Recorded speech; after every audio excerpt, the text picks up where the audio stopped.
नमस्कार, NSC 9 news देख रहे हैं आप साया के साथ। चलिए रुक करते हैं खबरों की ओर। उपखंड के गांव ढांडोता डेरा बाजीगर में जन स्वास्थ्य विभाग द्वारा पाइपलाइन बिछाने का कार्य पिछले करीब 2-3 महीनों से अधूरा पड़ा है। ठेकेदार द्वारा गली को बीच में खोद कर काम बंद कर देने से ग्रामीणों को भारी परेशानियों का सामना करना पड़ रहा है। गली में जगह जगह गहरे गड्ढे बने हुए हैं, जिससे राहगीरों के लिए गुजरना जोखिम भरा हो गया है। आपको बता दें, ग्रामीणों का आरोप है कि पाइपलाइन न तो पूरी बिछाई गई और न ही खोदी गई। गली को दोबारा दुरुस्त किया गया है। अधर में छोड़े गए कार्य के चलते अब तक कई महिला पुरुष गड्ढे में गिरकर घायल हो चुके हैं। गत दिवस भी एक व्यक्ति गड्ढे में गिर गया, जिससे उसकी टांग में फ्रैक्चर आ गया। बताते चले, परिजनों ने उसे तुरंत अस्पताल पहुंचाया। ग्रामीणों ने इस घटना के लिए ठेकेदार की लापरवाही को जिम्मेदार ठहराते हुए प्रशासन से सख्त कार्रवाई की मांग की है। वहीं गांव की महिलाओं का कहना है कि बच्चों व बुजुर्गों के लिए घर से बाहर निकलना भी खतरे से खाली नहीं है। कीचड़ और उखड़ी गली के कारण हर समय दुर्घटना की आशंका बनी रहती है। कई बार शिकायत करने के बावजूद ठेकेदार ने काम दोबारा शुरू नहीं किया, जिससे ग्रामीणों में भारी रोष है।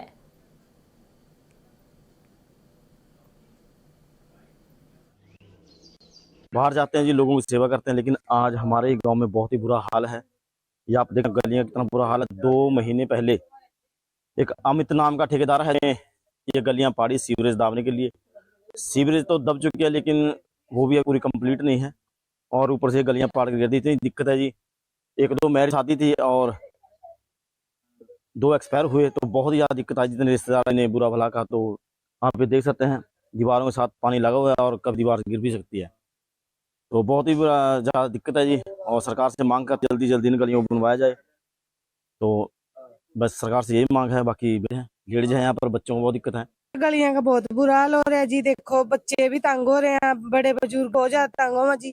जे बारिश हो ता भी लखना बढ़ना बहुत औखा जी। बच्चों भी यार, बड़े सियाणियां भी जी, मारे वर्गे भी बहुत औखा जी। घास कंडा कर दी जागो कूड़ा करा जी, ठीक नहीं है जी। जा तो पड़वानिया नहीं थी नालियां जी, जी भाभी दी जी। थोड़ा बहुत इन्हें की साफ सफाइयां भी करवाओ जी। क्या कर जी 2-3 हो गए जी पड़वा के रखे हैं जी नालियां जी। क्या मांग करते हो सरकार से?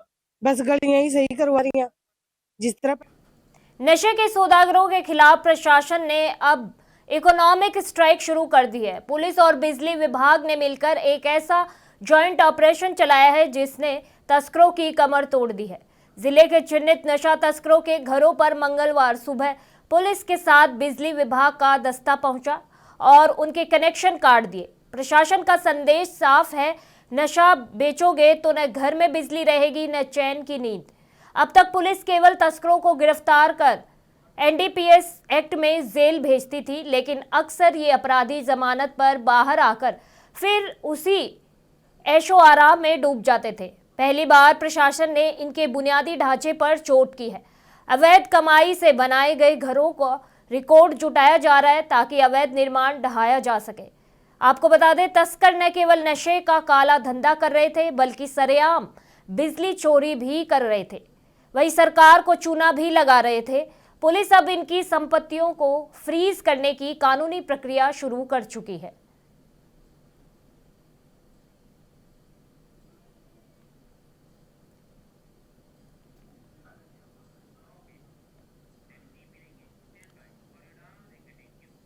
अंबाला शहर के नागरिक अस्पताल में देर रात भारी हंगामा होने से मामले को शांत करवाने के लिए भारी पुलिस बल लगाना पड़ा।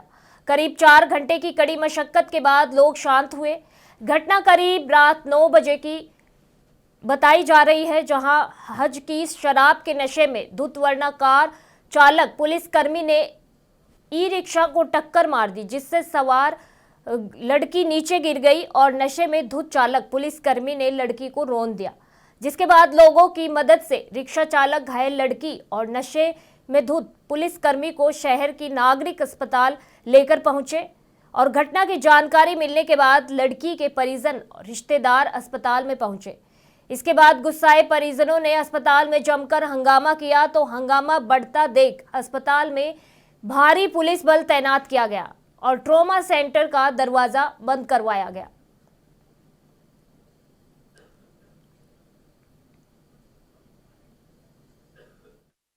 मेरी बड़ी बहन दिल्ली से आ रही थी जॉब करके, कैंट उतरे थे, टैक्सी लिए बैठने लगे थे, उधर से गाड़ी वाले ने उड़ा दिया है। तो कोई भला मानक मिल गया जिसने रिक्शादार जी मिल गए जो अपने रिक्शे में बिठा के यहाँ हॉस्पिटल ले आए। बड़े भाई साथ है थे, निकिता नाम है मेरी बहन का, गुड़गांव जॉब करती है जी। किसने मारा? पुलिस वाले थे, पुलिस वाले ने मारा है जी। मेरी बहन हुई थी उसने, देखते भी नहीं है, बहन मार दी इन्होंने मेरी को। एक मिनट। हाँ, हमारे पास एक डेड बॉडी आई है 9:30 बजे के आसपास।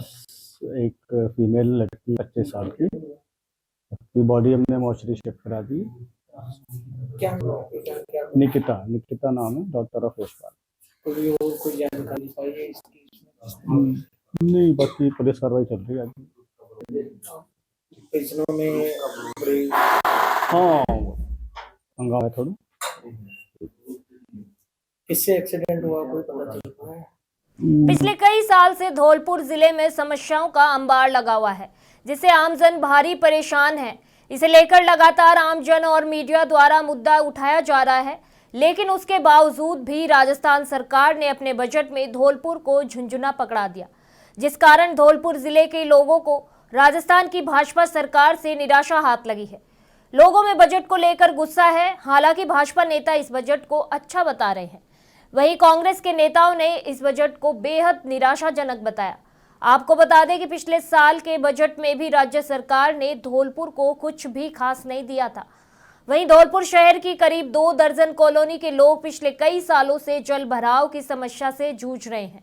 यहाँ लोगों का जीवन नर्क जैसा बना हुआ है, लेकिन उसके बावजूद भी वित्त मंत्री दिया कुमारी की ओर से पेश किए गए राजस्थान के बजट में इन कॉलोनियों के लिए बजट देना तो दूर, कोई बात या चर्चा भी नहीं की गई। इसके अलावा धौलपुर शहर में नेशनल हाईवे की सर्विस रोड के हालात बद से बदतर हैं। यहाँ रहने वाले लोगों को तो नरक जैसे हालातों का सामना करना पड़ रहा है।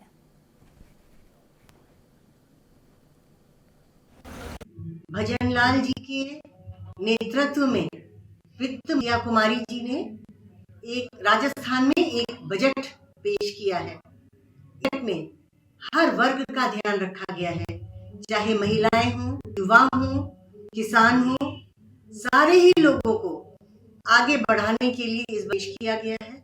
साथ ही हमारे प्रधानमंत्री नरेंद्र मोदी जी के विकसित भारत के संकल्प को भी ध्यान में रखकर ऐसा बजट पेश किया गया है जिससे कि राजस्थान का चहुमुखी विकास हो। राजस्थान विधानसभा के अंदर आदरणीय मुख्यमंत्री भजनलाल शर्मा जी के नेतृत्व में वित्त मंत्री और उप मुख्यमंत्री आदरणीय दिया कुमारी जी ने राजस्थान के चहुमुखी विकास के लिए जो बजट पेश किया है वो वास्तव में काबिल तारीफ है। राजस्थान के प्रत्येक वर्ग का उन्होंने ध्यान रखा है, और ऊर्जा के क्षेत्र में हो, चाहे नौकरियों के क्षेत्र में हो, युवाओं के लिए रोजगार के नए अवसर उपलब्ध कराने का मामला हो, चाहे सड़कों का इंफ्रास्ट्रक्चर का मामला हो, रोजगार बढ़ाने का काम हो, इंडस्ट्रीज के क्षेत्र में, यानी कुल मिलाकर के सारे वर्गों को खुश करने का काम, सारे वर्गों के लिए कुछ न कुछ देने का काम आदरणीय दिया कुमारी जी ने किया है। इसके लिए मैं धौलपुर जिले की जनता की ओर से और राजस्थान की जनता की ओर से आदरणीय मुख्यमंत्री जी और उप मुख्यमंत्री दिया कुमारी जी, आदरणीय भजनलाल जी, दोनों का मैं शुक्रिया अदा करता हूं। बहुत बहुत धन्यवाद, बहुत बहुत आभार। माननीय दिया कुमारी जी, वित्त मंत्री राजस्थान सरकार ने आदरणीय भजनलाल जी के नेतृत्व में जो बजट पेश किया है वो विकसित राजस्थान के संदर्भ में बहुत ही बढ़िया बजट है। चाहे ये महिलाओं के हो, युवाओं के लिए हो, किसानों के लिए हो, उद्यमियों के लिए हो, स्वास्थ्य के लिए हो, यानी चार चहुमुखी विकास के लिए ये बजट है। इससे राजस्थान को बहुत ही सारे विकसित होने के लिए जो उड़ान के पंख लगेंगे उसके लिए ये बजट है। महिलाओं के लिए जो लखपति दीदी थी उनका मानदेय उनको 1 से 1.5 लाख कर दिया गया है। साथ ही किसानों के लिए उन्नत किस्म के बीज फ्री में देना, साथ ही जो ऊर्जा के क्षेत्र में भी जो बजट में घोषणाएं की गई हैं वो भी बहुत अच्छी हैं। तो कुल मिलाकर ये पूरा बजट राजस्थान के लिए समर्पित है और राजस्थान को अग्रणी दिशा में ले जाने के लिए बहुत ही महत्वपूर्ण भूमिका निभाएगा। राजस्थान सरकार ने अपना बजट पेश कर दिया है। ये बजट बेहद निराशाजनक बजट है। जिस तरह से प्रदेश के नौजवान किसान महिलाओं को इस बजट से खासी उम्मीद थी, लेकिन ये उम्मीद चकनाचूर हो गई। राजस्थान की सरकार ने जो बजट पेश किया उसमें नौजवानों से जो 1 लाख नौकरियों का वादा था, वो वादा पूरी तरह से झूठ दिखाई नजर आया। दूसरा, किसानों के लिए कोई बड़ी घोषणा नहीं हुई, महिलाओं के लिए भी कुछ खास इस बजट में नजर नहीं आया है। वहीं धौलपुर की बात करें तो बहुत ही निंदनीय बात है कि वित्त मंत्री ने पूरे बजट भाषण में जो रिकॉर्ड बजट भाषण दिया उसमें धौलपुर जिले का नाम तक नहीं लिया, धौलपुर जिले का जिक्र तक नहीं किया। ये दिखाता है कि धौलपुर के साथ किस तरह से भाजपा की ये सरकार पक्षपात कर रही है। धौलपुर जिले को राजस्थान से अलग कर कर फेंक दिया है। जिस तरह की जो घोषणाएं धौलपुर जिले को उम्मीद थी वो घोषणाएं नहीं की हैं। जनता इनसे सवाल पूछ रही है कि आखिर धौलपुर ने ऐसा क्या गुनाह किया जो धौलपुर के साथ इस तरह का पक्षपात किया गया है। युवाओं, किसान और महिला विरोधी। बांग्लादेश में हो रहे चुनाव को लेकर कुछ ऐसी तस्वीरें भी सामने आ रही है जहां ज्यादातर सेंटर्स में वोटिंग नहीं बल्कि कुछ और ही हो रहा है। ये तस्वीरें बताती हैं कि आने वाले दिनों में भी बांग्लादेश की यही तस्वीर और यही परिस्थिति रहने वाली है। इन सेंटर्स में अब तक ज़्यादा से ज़्यादा 20% वोटिंग की खबर है और ये वोटिंग भी धांधली और ज़बरदस्ती वाली वोटिंग बताई जा रही है। इस तरह के तमाम वीडियो सोशल मीडिया पर जमकर वायरल हो रहे हैं जो इस देश की राजनीतिक स्थिति और दुर्दशा को दर्शा रहा है।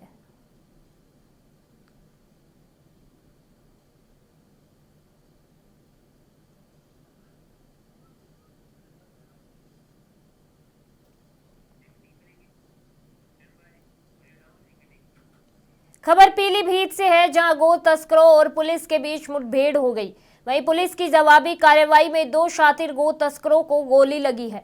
पुलिस ने 3 गो तस्करों को गिरफ्तार कर लिया। वहीं घायल दो गो तस्करों को अस्पताल में भर्ती कराया गया है। एसपी सुकीर्ति माधव ने मिश्रा ने बताया कि चेकिंग के दौरान यह मुठभेड़ हुई है। वहीं एसपी ने जानकारी देते हुए बताया कि अपराधियों के खिलाफ विशेष कार्रवाई भी की जा रही है। का वध करके उनके मांस जो है ये लोग बिक्री हेतु ले गए। दिनांक 6 फरवरी को एक गोकशी की घटना थाना पूरनपुर क्षेत्र में हुई थी और जिस पर तत्काल मुकदमा पंजीकृत किया गया था और उसी वक्त से इस पर लगातार जो है इसका अनावरण करने हेतु लगातार टीमें प्रयासरत थीं। उसी के क्रम में कल एक सूचना प्राप्त होने के क्रम में पुलिस की पार्टियां थाना पूरनपुर क्षेत्र में गश्त में थीं और वहाँ पर 2 अभियुक्त जो है वो आए और उनको जब रोका गया तो उन्होंने पुलिस पर फायरिंग की, जिस के जवाब में पुलिस द्वारा भी आत्मरक्षार्थ फायरिंग की गई। उसमें 2 जो लोग हैं उनको पैर में गोली लगी है, उनको तत्काल उपचार हेतु हॉस्पिटल भेजा गया। उनसे उनकी पहचान जो है अकरम और कामिल, जो दोनों थाना क्षेत्र पूरनपुर के रहने वाले हैं, के रूप में हुई और उनसे पूछताछ में पता चला कि जो थाना पूरनपुर क्षेत्र में 6 फरवरी को गांव सुआ बोझ के जंगल में जो गोकशी की घटना हुई थी उसमें इनकी संलिप्तता थी और इनके द्वारा अपने 2 और अभियुक्त जो साथी हैं इनके, एक महिला रेशमा और एक और नईम, इनके द्वारा मिलकर एक निराश्रित पशु का वध करके उनके मांस जो है ये लोग बिक्री हेतु ले गए थे और अवशेष जो है वही मौके पर इनके द्वारा छोड़ दिया गया था। इसमें जो एक महिला अभियुक्त है रेशमा, उनकी भी गिरफ्तारी की गई है। जो एक शेष अभियुक्त है उसकी भी गिरफ्तारी जल्द सुनिश्चित की जाएगी और इसमें इनकी हम लोग संपत्तियों का भी चिन्हीकरण कराएंगे और उसकी जब्तीकरण कराएंगे। और इसके अलावा कांग्रेस ने हमेशा तुष्टीकरण की राजनीति को ही प्राथमिकता दी है। बार बार डेमोग्राफिक बदलाव और मुस्लिम यूनिवर्सिटीज की बात आना कहीं न कहीं एक बड़ी साजिश की ओर इशारा करती है। धौलास में किया गया भूमि आवंटन इसका एक बड़ा उदाहरण है। इस पूरे मामले की जांच के आदेश दिए गए हैं।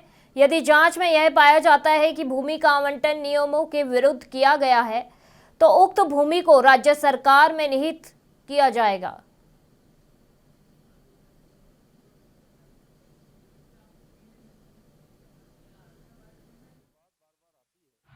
वो इसी देखिए, ये कहीं ना कहीं ये मनसा उस समय जमीन देने की और जिस सरकार में कांग्रेस पार्टी की सरकार में उस समय ये जमीन दी गई है इसके पीछे बहुत बड़ा जो डेमोग्राफी की बात हम बार बार करते हैं, मुस्लिम यूनिवर्सिटी की जो बात बार बार आती है वो इसीलिए आती है कि जो है इनकी मंशा कुछ और थी। अब वो सारा मामला सामने आ गया है। हमने कहा है कि इसकी बिल्कुल जांच करिए, कानूनी कार्रवाई करिए। सारे प्रशासन को निर्देश दे दिए गए हैं कि ये जमीन यदि कहीं पर भी थोड़ी सी भी डीडवाना खुशामन जिले से वन्यजीव प्रेमियों को झकझोर देने वाली खबर सामने आई है। खुशामन मेगा हाईवे पर एक युवा पैंथर की सड़क हादसे में मौत ने अरावली की तलहटी में बसे गांव में दहशत और शोक दोनों का माहौल पैदा कर दिया है, जिसको सुनकर वन्यजीव प्रेमियों में मन में संताप और बेहद दुख है।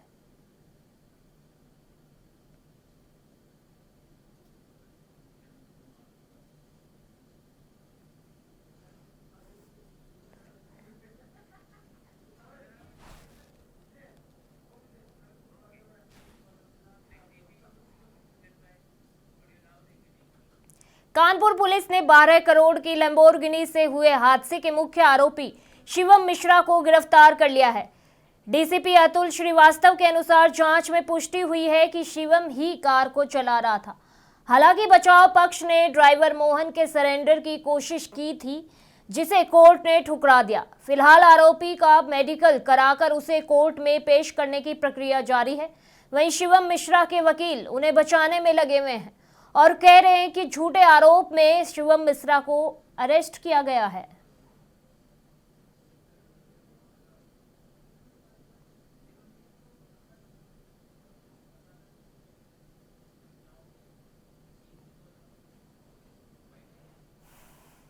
जी, शिवम मिश्रा की गिरफ्तारी कर ली गई है और उसको माननीय न्यायालय में प्रस्तुत किया गया है। बाकी आगे की कार्रवाई की जा रही है। सूचना मिली थी कि कानपुर में आया हुआ है किसी काम से या किसी कारण से। इस सूचना के आधार पर तत्काल हमारी टीमें सक्रिय हुई और उसको गिरफ्तार किया गया और गिरफ्तार करके माननीय न्यायालय में प्रस्तुत किया गया। अग्रिम कार्रवाई की जा रही है। 5 टीमें लगी हुई थी और आज सफलता मिली है। आज उनको प्रस्तुत कर दिया गया।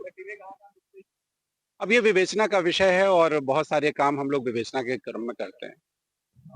जमानत प्रार्थना पत्र दे दिया गया है। माननीय न्यायालय के बैठने पर उस पर आर्गुमेंट होंगे।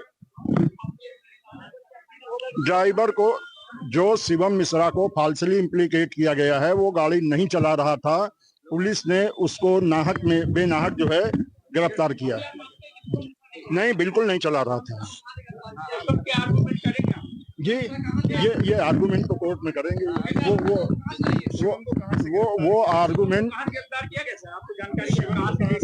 हॉस्पिटल से निकलते ही गिरफ्तार कर लिया। पारस हॉस्पिटल जी, कानपुर। अरे भाई, दिल्ली में इलाज चल रहा था ना। अरे आज भी डॉक्टर आज भी। खबर अमेरिका से है, जहां US president Donald Trump press वार्ता की। ट्रंप ने कहा कि अमेरिका अब दुनिया में नंबर 1 एनर्जी प्रोड्यूसर बन गया है। हम एक बड़े एनर्जी एक्सपोर्टर बन रहे हैं। पिछले कुछ महीनों में हमने जापान, कोरिया, इंडिया और दूसरे देशों के साथ ऐतिहासिक ट्रेड डील की है ताकि हमारा कोयला एक्सपोर्ट बहुत ज़्यादा बढ़ सके। हमारे कोयले की क्वालिटी दुनिया में कहीं किसी भी कोयले से ज़्यादा अच्छी है।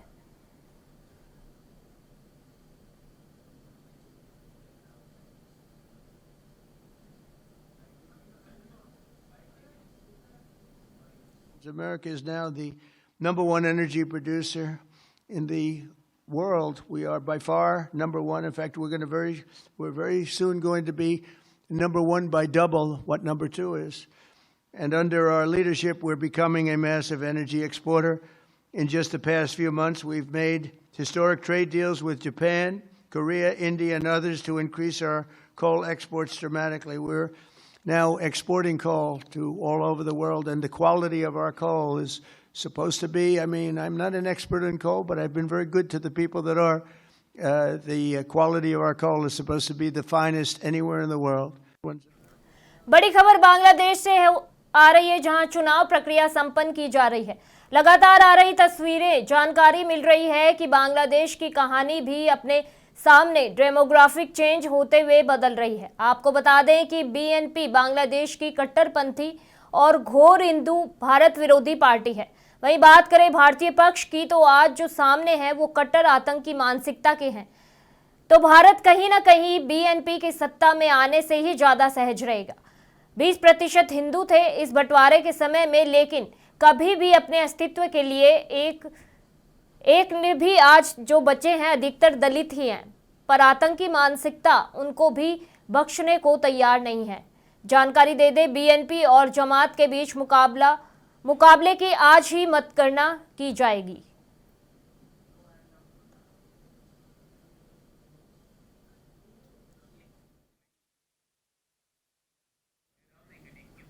इस बुलेटिन में फिलहाल के लिए इतना ही। देश दुनिया की खबरें जानने के लिए देखते रहिए NSC 9 न्यूज।